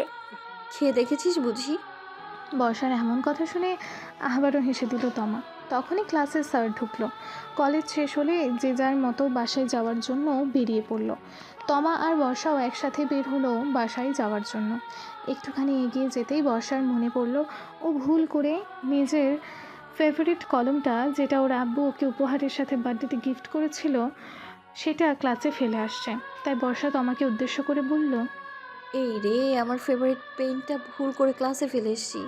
তোমার তুই হাঁটতে থাক, আমি এখনই পেনটা নিয়ে আসছি। বর্ষার কথা শুনে তমা আর কিছু না বলে হাঁটতে শুরু করে, আর বর্ষা চলে গেল ক্লাসে। ক্লাস থেকে পেনটা নিয়ে আবারও বাইরে আসতেই বর্ষার সামনে বাধা হয়ে দাঁড়ায় মেঘ। তারপর ভ্রু নাচিয়ে ডেভিল হেসে বলে, আব ক্যা হোগা রে তেরা সরিষা, তখন তো ধোকা দিয়ে পালিয়েছিলে, কিন্তু এখন? মেঘের কথা শুনে ভয়ে শুকনো ঢোক গিলে বর্ষা বলল, দেখুন, আমায় বাড়ি যেতে দিন, নইলে কিন্তু আমি চাচুকে ফোন করে বলে দেবো আপনি আমায় বিরক্ত করছেন। তাই? আচ্ছা, ফোন কর। এই না ফোন। না না, তোর ফোন থেকেই ফোন কর, আমি এখানে আছি। নে ফোন কর জলদি। মেঘ কথাগুলো বলছে আর ধীরে ধীরে এগিয়ে যাচ্ছে বর্ষার দিকে, আর বর্ষা ভয়ে ভয়ে পিছিয়ে যাচ্ছে আর বারবার শুকনো ঢোক গিলছে। এমন সময় বর্ষার মাথায় একটা দুষ্টু বুদ্ধি খেলে গেল। বর্ষা মেঘের পেছনের দিকে তাকিয়ে চিৎকার করে বলল, প্রিন্সিপাল স্যার, এই দেখুন, এই ছেলেটা আমার সাথে অসভ্যতা করছে। বর্ষার কথা শুনে মেঘ পেছনে তাকাতেই বর্ষা নিজের শরীরের সব শক্তি দিয়ে সজোরে মেঘের পায়ের ওপর একটা লাথি মেরে মেঘকে ধাক্কা দিয়ে দৌড় দিল। বর্ষার পায়ে হিল জুতো থাকায় মেঘের পায়ে অনেক ব্যথা পেল, সাথে পায়ের সেখানে লাথি মেরেছে সেখানে একটু ছিলেও গেল। মেঘ নিজের পায়ে হাত দিয়ে শব্দ করে বসে পড়ল নিচে, আর বর্ষা পেছন দিকে ঘুরে ভেঙচি কেটে বলল, বেটা হনুমান, রাক্ষস, আফ্রিকান বান্দর, উগান্ডার তেলাপোকা, নাইজেরিয়ান ভাল্লুক, কুম্ভভূত, এরপর থেকে বর্ষার পেছনে লাগতে এলে না হাজারবার ভেবে নিস, তোকে তো আমি ভর্তা বানিয়ে বাজারে বেচবো, খাটাইস কোথাকার। কথাগুলো বলেই দৌড়ে চলে গেল বর্ষা। আর বর্ষার কথা শুনে রাগে আগুন হয়ে মেঘ দাঁতে দাঁত চেপে বলল, তোর সাহস কি করে হয় আমার সাথে, এই মেঘ চৌধুরীর সাথে এমন করার? আমি তোকে ছাড়বো না সরিষা, আমার পায়ে লাথি মারার ফল তুই হারে হারে পাবি। জাস্ট ওয়েট অ্যান্ড সে। দরজায় কড়া নাড়ার শব্দ হওয়ায় অতীত থেকে বাস্তবে ফিরল বর্ষা, কিন্তু মেঘ ওকে এমন করে ধরে ঘুমিয়ে আছে যে দরজা খুলে দেওয়ার জন্য দরজার কাছে যাওয়া সম্ভব নয় ওর। এদিকে দরজায় কেউ অনবরত ঠক ঠক করেই যাচ্ছে। শেষে বাধ্য হয়ে ভয় ভয়ে মেঘের মাথাটা নিজের কোল থেকে নামানোর চেষ্টা করলো বর্ষা, আর অমনি মেঘের ঘুম ভেঙে গেল। মেঘের ঘুম ভাঙতেই অগ্নিদৃষ্টিতে তাকালো বর্ষার দিকে, তারপর কিছু বলবে আর তখনই বাইরে থেকে মেঘেদের বাসার কাজের মহিলা বলে উঠল, ছোট স্যার, ও ছোট স্যার, বড় স্যার আপনারে ডাকে, বড় স্যার তো চলে যাচ্ছে। কাজের মহিলার কথা শুনে মেঘের খেয়াল হলো আজকে আহসান চৌধুরী দেশের বাইরে যাওয়ার কথাটা। মনে হতেই লাফিয়ে খাট থেকে নেমে ওয়াশরুমে গিয়ে 1 মিনিটের মধ্যেই চোখে মুখে পানি দিয়ে আসলো মেঘ। তারপর বর্ষাকে উদ্দেশ্য করে বলল, আমার সাথে বাইরে চল, কিন্তু আব্বু যেন কিছু না জানে এই রুমের ভিতরের কথা। কথাটা বলেই দরজা খুলে বাইরে চলে গেল মেঘ। বর্ষা একটা দীর্ঘশ্বাস ছেড়ে মেঘের পিছু পিছু হাঁটা দিল। মেঘের পিছু পিছু বর্ষাও নিচে এসে দেখে আহসান চৌধুরী একদম রেডি হয়ে বসে আছেন ব্যাগ ট্যাগ গুছিয়ে নিয়ে। বর্ষা আহসান চৌধুরীকে সালাম দিয়ে বলল, আসসালামু আলাইকুম। কোথায় যাচ্ছ তুমি চাচু, তাও আবার এত সকাল সকাল? ওয়ালাইকুম আসসালাম বর্ষা মামুনি, আমি আজকে বিজনেসের কাজে দেশের বাইরে যাচ্ছি, 3 মাস পর ফিরবো হয়তো। তুই কিন্তু এতদিন আমার মেয়েকে ছেড়ে কোথাও যাবি না, বুঝলি? যখন বাবার বাড়ি যাওয়ার ইচ্ছা হবে মেয়েকে নিয়ে চলে যাবি, আবার ওর সাথে চলে আসবি, আর না হলে তোর আব্বু আম্মুকেই ডেকে নিবি এখানে। আমি বিদেশ থেকে ফিরলে তারপর বাবার বাড়ি যাবি, তার আগে নয়, বুঝলি বর্ষা মা? আর আমি আশরাফকে ফোন করে সব বলে দিয়েছি। আহসান চৌধুরীর কথা শুনে ঠোঁট উল্টে বাচ্চাদের মতো মুখ করে বর্ষা বলল, কিন্তু চাচু, এই এতগুলো দিন আমি এখানে একা থাকবো? পাগলি মেয়ে, তুই একা কোথায়? মেঘ তো আছে, স্বামী পাশে থাকতে আবার একা হয় নাকি? আর শোন, এখন থেকে আমায় আব্বু ডাকবি, কোনো চাচ্চু ডাক নয়। আহসান চৌধুরীর কথা শুনে বর্ষা মনে মনে বলল, ওই বজ্জাত খাটা হনুমান কুম্ভপুত্র আমার স্বামী না শত্রু? আমার জীবনটা শুকনো বাঁশপাতা বানাতে বিয়ে করেছে উনি আমায়। এর কাছে আমি এই 3টা মাস কি করে থাকবো? হে আল্লাহ, প্লিজ হেল্প মি। কি হলো রে বর্ষা মা, কিছু বলছিস না যে? বর্ষা কিছু বলার আগেই মেঘ বলে উঠল, ও আর কি বলবে? আব্বু, তুমি নিশ্চিন্তে বিজনেসের কাজে যাও, ওকে দেখার জন্য আমি আছি, আর আমায় দেখার জন্য ও আছে। তুমি যা বলছো সব মেনে নিয়েছে। কি আমি ঠিক বলছি না বর্ষা? বর্ষার দিকে চোখ রাঙিয়ে তাকিয়ে বলে কথাটি। হ্যাঁ হ্যাঁ চাচু, উনি ঠিকই বলেছে, তুমি যাও, আমি এখানেই থাকবো তুমি না ফেরা পর্যন্ত। তারপর আরও কিছুক্ষণ কথা বলে মেঘ আর বর্ষার থেকে বিদায় নিয়ে চলে গেলেন আহসান চৌধুরী। মেঘ ওনাকে এগিয়ে দিয়ে আসতে গেল। ওরা চলে যেতেই বর্ষা গিয়ে টিভি চালিয়ে কার্টুন দেখতে লাগলো। কার্টুন দেখতে দেখতে হঠাৎ টিভি বন্ধ হয়ে গেল। বর্ষা অবাক হয়ে সুইচ টিপে চেক করতে লাগলো টিভিটা কেন বন্ধ হলো। তখনই বর্ষার পেছন থেকে মেঘ বলে উঠল, চেক করে কোনো লাভ হবে না, আমি টিভির লাইনটা বন্ধ করে দিয়েছি। আমি ওপরে যাচ্ছি, ভালোভাবে ফ্রেশ হতে। এসে যেন দেখি টেবিলে আমার ব্রেকফাস্ট রেডি করে রাখা হয়েছে। কথাটা বলেই ওপরে চলে যেতে নিল মেঘ, আর অমনি বর্ষা রেগে গিয়ে বলে উঠল, ওই কুম্ভবুত, তুই আমার টিভি বন্ধ করলি কেন? আর ব্রেকফাস্ট তো কাজের লোকেরা বানিয়ে রেখেছে, টেবিলের চোখে দেখিস নি তুই বেটা হনুমান? ওইগুলো গিয়ে গেল না, না হয় আমার টিভিটা কেন বন্ধ করলি তুই? হ্যাঁ, বর্ষার কথা শুনে থেমে গেল মেঘ। তারপর বর্ষার দিকে অগ্নি দৃষ্টিতে তাকে কিছু একটা ভেবে ডেভিল হেসে উপরে চলে গেল। একটু পরেই অনেকগুলো টাকা হাতে করে নিচে নেমে এসে বাসার সব কাজের লোকেদের ডাকতে আরম্ভ করলো। বাসার সব কাজের লোকেরা সামনে এসে দাঁড়াতেই মেঘ সবার উদ্দেশ্যে বলল, তোমাদের সবার 2 মাসের ছুটি, আর এই 2 মাস তোমাদের কাজও করতে হবে না। এই নাও সবার 2 মাসের অগ্রিম বেতন। তোমরা এখনই সবাই যে যার বাড়ি চলে যাও। মেঘের কথা শুনে সবাই অনেক খুশি হয়ে টাকাগুলো নিল। তারপর একজন কাজের মহিলা বলল, কিন্তু ছোট স্যার, আমরা সবাই চলে গেলে বাসার কাজকামগুলো কেডা করব? সেটা তোমাদের ভাবতে হবে না, তোমরা চলে যাও, 2 মাস পর এসো। আর হ্যাঁ, যাওয়ার আগে আজকে সকালে যেসব রান্না করেছো সব নিয়ে যাও। কথা বলে সবাইকে টাকা দিয়ে ওপরে চলে গেল মেঘ। কাজের লোকগুলো খুশি হয়ে যে যার মতো ব্যাগ গুছিয়ে নিয়ে চলে গেল। শুধু গেটম্যান আর মালি থাকলো। বর্ষা এতক্ষণ চুপ করে দাঁড়িয়ে অবাক হয়ে এইসব দেখছিল। সবাই চলে যেতেই বর্ষা ওপরে চলে গেল মেঘের কাছে। মেঘ কেবলই ওয়াশরুমে যাওয়ার জন্য পা বাড়িয়েছে, তখনই বর্ষা গিয়ে বলল, ওই কুম্ভবুত, তুই কাজের সব লোকগুলোকে ছুটি দিলি কেন? এখন বাসার এই এতগুলো কাজ কে করবে? হ্যাঁ, বর্ষার কথা শুনে থেমে গেল মেঘ। তারপর বর্ষার দিকে না তাকিয়ে বলল, আজ থেকে বাসার সব কাজ তুই করবে। কি? আমি কি তোর চাকর নাকি যে আমি কাজ করব? আমি কিচ্ছু করব না। বর্ষা কথাটা বলতেই মেঘ বর্ষার কাছে এগিয়ে গিয়ে বর্ষার এক হাত মুচড়ে ধরে পেছনে ঘুরিয়ে দেয়ালের সাথে চেপে ধরে রাগী গলায় বলল, কি বললি তুই? সস্তালে আরেকবার বল দেখি। তোর চিফ টেনে ছিঁড়ে ফেলবো আমি। আজ এই মুহূর্ত থেকে আমি যা বলবো তুই তাই করবে। আর আমার কথার অবাধ্য হওয়ার চেষ্টা করবি তো তুই ভাবতেও পারবি না আমি তোর কী হাল করব। আর ভুল করে আমায় আর এই তুই করে কথা বলার চেষ্টা করবি না, আমি আপনি করে বলবি, বুঝলি? কথাটা বলে বর্ষার হাত ছেড়ে দিতেই বর্ষা মেঘের দিকে ঘুরে চিৎকার করে বলে উঠল, আমি কোনো কথা শুনবো না তোর। কুম্ভবুত, তোর সাহস হয় কি করে? আর বলতে পারল না বর্ষা। তার আগেই সজোরে একটা থাপ্পড় মেরে দিল মেঘ ওর গালে। থাপ্পড় খেয়ে তাল সামলাতে না পেরে মুখ থুবড়ে ফ্লোরে গিয়ে পড়ল বর্ষা।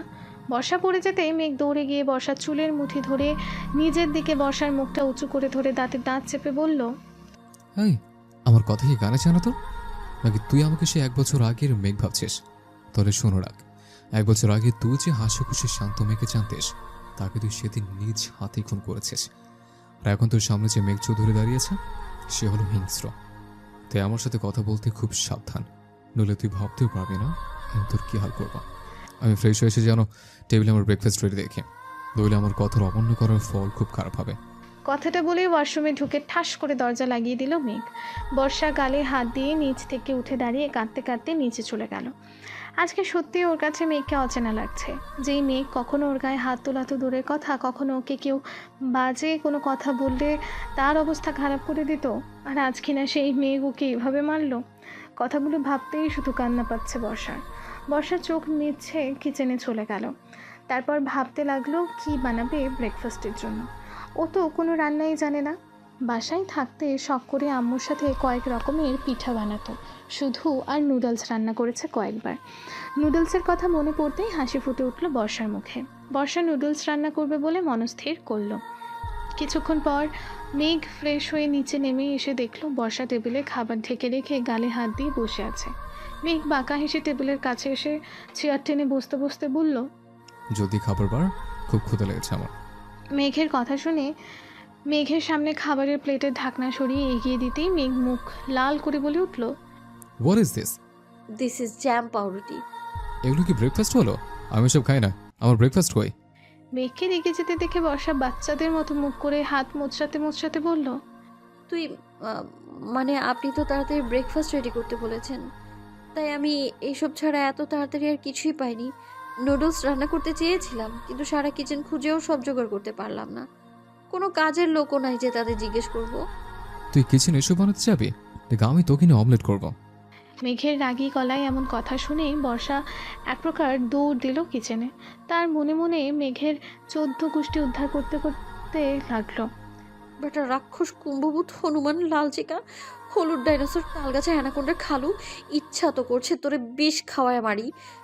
আমাকে তুই পেয়েছিসটা কি তোর চাকর আমি? হ্যাঁ হারামি, তোর বউ তোকে কোনোদিনও ভালোবাসবে না, দেখিস তুই। এই বর্ষার বদদোয়া কখনো মিথ্যে হয় না, বেটা খাটাস একটা। গালাগালি দিতে দিতে কিচেনে চলে গেল বর্ষা। কিন্তু এখন পরোটা বানাবে কি করে? তারপর আবার আলু ভাজি। উফ, বর্ষার এখন পাগল হওয়ার উপক্রম। কেন যে আম্মুর কাছ থেকে কখনো রান্নাটা শিখলো না সেটা ভেবে আফসোস হচ্ছে বর্ষার। বর্ষা ময়দা নিল একটা বাসনে, তারপর তার মাঝে পানি ঢেলে দিয়ে ময়দা মাখতে মাখতে বলল, সব দোষ ওই শয়তান কিডন্যাপারটার। ওই শয়তানটা যদি সেদিন আমার কিডন্যাপ না করতো তাহলে আজকে আর আমার এই খচ্চর বেটার বউ হয়ে জীবনটা বাঁশপাতা বানাতে হতো না। হারামি কিডন্যাপার, তোকে আমি অভিশাপ দিলাম, তোর উপর যেন কাকপটি করে দেয়, উপর থেকে যেন গাছের ডাল ভেঙে পড়ে তোর মাথায়, তোর সবগুলো বাচ্চা কাচ্চা যেন ল্যাংটা হয়ে জন্ম নেয়। মিলিয়ে নিস বেটা শয়তান কিডন্যাপার, এই বর্ষার কথা কখনো মিস যায় না। হ্যাঁ, এইসব ভুলভাল বকবক করতে করতে ময়দা মাখছে বর্ষা। ময়দায় একবার পানি বেশি হচ্ছে তো আবারও শক্ত হয়ে যাচ্ছে। এমন করতে করতে 2 কেজি ময়দা মেখে ফেলেছে বর্ষা। বকবক করতে করতে ময়দা মাখা শেষ করে ময়দার দিকে তাকিয়ে চোখ কপালে ওঠার উপক্রম হলো বর্ষার। বর্ষা কপালে হাত দিয়ে বলল, আল্লাহ গো, এ আমি কি করেছি? এই এত ময়দা মেখে ফেলেছি আমি, এত বড়টা খাবে কে? আজকে আমার কপালে শনি আছে, ওই রাক্ষসটা আজকে আমার আস্ত চিবিয়ে চিবিয়ে খাবে। কপালে হাত দিয়ে এসব কথা বলছে বর্ষা, আর ওদিক থেকে মেঘ বিরক্তি মাখা কণ্ঠে চিৎকার করে বলে উঠল, আজকে কি ব্রেকফাস্ট করা হবে নাকি আমি তোকে দিয়ে অমলেট বানিয়ে ব্রেকফাস্ট করবো? 5 মিনিটের মাঝে আমার এখানে ব্রেকফাস্ট চাই, জলদি। মেঘের চিৎকার শুনে কেঁপে উঠল বর্ষা। তারপর তাড়াতাড়ি আর কিছু না ভেবে 2টা পরোটা আর একটা ডিম দিয়ে অমলেট বানিয়ে নিয়ে হাজির হলো মেঘের সামনে। এই ধর তোর পরোটা আর অমলেট। সরি, মানে আপনার পরোটা আর অমলেট নিন। বর্ষার ভয় জড়ানো কণ্ঠের কথা শুনে মুচকি হাসলো মেঘ। তারপর পরোটার প্লেটের ঢাকনা খুলে বড় বড় করে তাকিয়ে ধমকের সুরে বলল, হোয়াট ইজ দিস? এসব কি তুই বানিয়েছিস বর্ষা? এগুলো কি খাওয়া যাবে? মেঘের কথা শুনে বর্ষা নিজের হাত দুটো মুচড়াতে মুচড়াতে বলল, আমি কি আগে কখনো এইসব বানিয়েছি নাকি? আজকেই তো প্রথম বানালাম, একটু কষ্ট করে খেয়ে নিন না প্লিজ। বর্ষার কথা শুনে মেঘের বেশ মায়া হলো, তাই আর কিছু না বলে পরোটাটা উঁচু করে তুলে ধরলো। 10টা পরোটার ময়দা দিয়ে একটা পরোটা বানিয়েছে বর্ষা, সেটাও আবার দেখতে পুরো বাংলাদেশের মানচিত্রের মতন, আর তেল দিয়ে ডুবিয়ে ভেজেও পুরে একাকার অবস্থা। পরোটার এমন বেহাল অবস্থা দেখে মেঘ রাগী চোখে বর্ষার দিকে তাকালো। তাকিয়ে দেখলো বর্ষা ভয় কাচুমাচু হয়ে মেঘের দিকে অসহায় দৃষ্টিতে তাকিয়ে আছে। বর্ষার বাম গালে আর কপালে ময়দা লেগে আছে। বর্ষার এমন অবস্থা দেখে মেঘ আর কিছু বলল না। পরোটাটা একটুখানি ছিঁড়ে অমলেটটা নিতে গিয়ে হলো আরেক বিপত্তি। অমলেটের মাঝে ডিমের খোসাগুলো যেন মেঘের দিকে তাকিয়ে আছে। মেঘ আর কিছু না বলে অমলেটটা দূরে সরিয়ে রেখে খালি পরোটা মুখে দিল। মুখে দিয়ে একটু চিবুতেই থুথু করে ফেলে দিল মেঘ। তারপর রাগী গলায় বলল, এসব কি করেছিস তুই? এগুলো কি খাওয়া যায় নাকি এসব খাইয়ে আমার মেরে ফেলার প্ল্যান করছিস? পরোটাতে ময়দা চাড়তে লবণটা মনে হয় বেশি দিয়েছিস। মেঘের ধমক খেয়ে বর্ষা বলল, তো জানিসই যখন আমি এসব বানাতে পারি না, তাহলে কাজের লোকদের ছুটি দিলে কেন? এখন নিজের রান্না নিজে করে খা, পারবো না আমি? কথাগুলো বলার সাথে সাথে বর্ষার গালে সজোরে একটা থাপ্পড় মেরে দিল মেঘ। তারপর বর্ষার চুলের মুঠি ধরে টানতে টানতে নিয়ে গিয়ে বাথরুমে ধাক্কা দিয়ে ফেলে দিয়ে বলল, খাবার বানাতে পারিস না তো কি হয়েছে, কাপড় তো ধুতে পারবে। কথাগুলো বলেই ওপরে চলে গেল মেঘ। তারপর অনেকগুলো কাপড় চোপড় এনে ছুঁড়ে মারল বর্ষার মুখে। তারপর বলল, এই সবগুলো কাপড় ভালো করে পরিষ্কার করে ছাদে শুকোতে দিবে, তারপর পুরো বাড়ি সুন্দর করে ঝাড়ু দিয়ে মুছে পরিষ্কার করবে, আমি যেন কোথাও একটু ময়লা না পাই। কথাগুলো বলেই চলে গেল মেঘ। আর বর্ষা বসে বসে কান্না করতে লাগলো। বেশ কিছুক্ষণ কান্না করার পর বর্ষা কাপড় চোপড়গুলো পরিষ্কার করা শুরু করলো, আর মনে মনে বলতে লাগলো, এত রাগ আমার উপর তোর মেঘ? শুধু একটা চড় মেরেছিলাম বলে এভাবে শাস্তি দিচ্ছিস তুই আমায়? একটা থাপ্পড়ের মূল্যে এইভাবে আমায় কষ্ট দিয়ে তুলছিস তুই? এই তোর ভালোবাসা আমার প্রতি? এইসব কথা ভেবেই ঠুকরে কেঁদে দিল বর্ষা। আর মনে পড়ে গেল সেই দিনটা 1 বছর আগে। সেদিন ছিল ওদের কলেজে নবীনবরণ উৎসব। বর্ষা অনেক সুন্দর করে নীল রঙের একটি শাড়ি পরে সেজেগুজে কলেজে যায় সেই দিন। গত 2 বছরে মেঘের সাথে ঝগড়া করতে করতে মেঘকে ভালোবেসে ফেলেছিল বর্ষা। তাছাড়া মেঘও ওকে অনেকবার ভালোবাসি কথাটা বলেছিল। বর্ষা সেদিন ভেবেছিল নিজের মনের কথা মেঘকে জানাবে, কিন্তু অনুষ্ঠান শেষের দিকে ওই সময় মেঘ ওর সাথে যেটা করেছিল সেটা মেনে নিতে পারেনি বর্ষা। আর তাই মেঘের গালে সজোরে থাপ্পড় মেরে চলে আসে কলেজ থেকে বর্ষা। মেঘ সেই দিন যেটা করেছিল সেটার জন্য ওকে থাপ্পড় মারা ছাড়া আর কোনো উপায় ছিল না বর্ষার। মেঘ বর্ষার হাত ধরে একটি খালি ক্লাসে নিয়ে যায়। তারপর বর্ষাকে প্রপোজ করে মেঘ। বর্ষাও সেদিন মেঘকে হ্যাঁ বলে দেয়। বর্ষার মুখে হ্যাঁ শোনার পর বর্ষাকে জোর করে কিস করতে চাইলে বর্ষা বারবার বাধা দেওয়ায় পরও যখন মেঘ না শোনে তখন মেঘের গালে সজোরে থাপ্পড় মেরে কাঁদতে কাঁদতে সেখান থেকে চলে আসে বর্ষা। তারপর 3 দিন আর কলেজে যায়নিও। কিন্তু মেঘকে থাপ্পড় মারার কারণে ভেতরে ভেতরে নিজেও অনেক কষ্ট পেয়েছে বর্ষা। 3 দিন পর যখন বর্ষা মেঘের খোঁজ করার চেষ্টা করে তখনও জানতে পারে মেঘ বিদেশে চলে গেছে। কেন গেছে সেটাও কাউকে বলে যায়নি সে। বর্ষা সেদিন খুব মন খারাপ হয় মেঘের জন্য। তবে বর্ষা কখনো ভাবেনি সেই মেঘ আজ এভাবে একটা থাপ্পড়ের জন্য এতটা কষ্ট দিবে ওকে। কথাগুলো ভাবতেই চোখ দুটো বারবার ভিজে যাচ্ছে বর্ষার। হঠাৎ কাজ করতে করতে বর্ষার কী যেন একটা মনে হয়। বর্ষা কাপড় ধোয়া ফেলে দৌড়ে চলে যায় মেঘের কাছে, কিন্তু মেঘ তার রুমে নেই। বর্ষা মেঘকে খুঁজতে খুঁজতে ছাদে গিয়ে দেখে মেঘ ছাদের রেলিং ধরে আকাশের দিকে তাকিয়ে দাঁড়িয়ে আছে। বর্ষা মেঘের পিছনে গিয়ে দাঁড়িয়ে হঠাৎ করে বলে ওঠে, সেদিন আমার বিয়ের সময় তুই আমায় কেটে করেছিলি তাই না মেঘ ভাইয়া? হঠাৎ বর্ষার মুখে এই কথা শুনে অবাক হয়ে পেছনে ফিরে তাকায় মেঘ। মেঘকে অবাক হয়ে তাকাতে দেখে বর্ষা আবারও চিৎকার করে বলে ওঠে, কি হলো, উত্তর দে মেঘ ভাইয়া, উত্তর দে আমায়। তুই সেদিন আমায় কিডন্যাপ করেছিলি বিয়ের আসর থেকে তাই না? বর্ষার কথা শুনে মেঘ অন্যদিকে ঘুরে দাঁড়িয়ে শান্ত গলায় বলে উঠল, আমি তোর কোনো প্রশ্নের উত্তর দিতে বাধ্য নই। তুই চলে যা এখান থেকে আর নিজের কাজ গিয়ে কর। মেঘের কথা শুনে যেন মাথায় রক্ত উঠে গেল বর্ষার। বর্ষা মেঘের হাত ধরে মেঘকে নিজের দিকে ঘুরিয়ে বলতে লাগলো, কেন করলি তুই আমার সাথে এমন? কেন সকলের সামনে আমার চরিত্রে দাগ লাগালি? কেন আমায় এইভাবে বিয়ে করার নাম করে কষ্ট দিদি নিয়ে এলি তুই বল? এই তোর ভালোবাসা আমার প্রতি, কেন এত কষ্ট দিচ্ছিস তুই আমায়, কেন? বর্ষার কথা শুনে বর্ষাকে ধাক্কা দিয়ে নিজের কাছ থেকে সরিয়ে দিল মেঘ। তারপর দাঁতে দাঁত চেপে বলল, সিরিয়াসলি তোর মনে হয় বর্ষা যে আমি তোকে কষ্ট দিচ্ছে? তুই আমার সাথে যেটা করেছিস তারপরও যে তোকে আমি এখনো বাঁচিয়ে রেখেছি, এটাই তোর ভাগ্য। চলে যা আমার সামনে থেকে, নইলে তোর সাথে আমি কি করে ফেলবো আমি নিজেও জানি না। চলে যা। মেঘের কথা শুনে অবাক হয়ে বর্ষা বলল, কি করেছি আমি যে তার জন্য তুই আমায় এইভাবে শাস্তি দিচ্ছিস? 1 বছর আগে তোর ভুলের জন্য তোর গালে একটা চড় মেরেছিলাম, তাই বলে তার প্রতিশোধ তুই এইভাবে নিচ্ছিস আমার থেকে? তোকে চড় মারার পর আমিও তো কষ্ট পাচ্ছিলাম, তোর কাছে ক্ষমা চাইবো বলে কলেজে ছুটে গিয়েছিলাম, কিন্তু তুই তার আগেই বিদেশে চলে গিয়েছিলি। মাত্র একটা থাপ্পড়ের জন্যে তুই এইভাবে প্রতিশোধ নিচ্ছিস আমার থেকে? বর্ষার কথা শুনে মেঘের চেহারা যেন রক্তবর্ণ ধারণ করলো। মেঘের চোখগুলো থেকে যেন রাগে আগুন বের হচ্ছে। মেঘ বিকট শব্দে হাসতে লাগলো। মেঘকে এইভাবে হাসতে দেখে ভয়ে যেন জমে যেতে লাগলো বর্ষা। হাসতে হাসতে বর্ষার কাছে এগিয়ে এলো মেঘ। তারপর বর্ষার গাল দুটো শক্ত করে চেপে ধরে দাঁতে দাঁত চেপে বলল, সিরিয়াসলি বর্ষা, তোর সিরিয়াসলি মনে হয় যে আমি শুধু একটু থাপ্পড়ের জন্য তোর সাথে এমন করছে?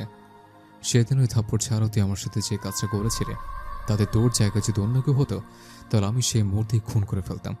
কিন্তু তোকে যে আমি ভালোবেসেছি, খুব বেশি ভালোবেসেছি, তোকে তাই পারেনি কোনো খুন করতে। তোর ওপরও রাগ বলতে সেদিন চলে গেছিলাম আমি দেশের বাইরে। কিন্তু যখন জানতে পারলাম তুই অন্য কাউকে বিয়ে করছিস তখন আর নিজেকে ঠিক রাখতে পারেনি। আমার সব সম্মান ধুলোর সাথে মিশে আমার চরিত্রের ধর্ষকের দাগ লাগিয়ে দিয়ে তুই অন্যের সাথে সুখে সংসার করবি, সেটা তো আমি হতে দেব না। আমি তোকে দুইবার বিয়ে করেছি, তবে তোকে ভালোবাসতে নয়। যেভাবে আমাকে তুই 1 বছর ভিতর থেকে ধীরে ধীরে শেষ করেছিস সে একইভাবে তোকেও শেষ করবো আমি। হ্যালো বন্ধুরা, কেমন আছেন আপনারা সবাই? গল্পটির পরবর্তী অংশ আপলোড করা হবে এই চ্যানেলে, অর্থাৎ নুসরাত চ্যানেলে। চ্যানেলের লিংক আমি ডেসক্রিপশন এবং কমেন্ট বক্সে দিয়ে দিচ্ছি। লিংকে ক্লিক করে গল্পটির পরবর্তী অংশ শুনতে পারবেন। ভালো থাকবেন আপনারা।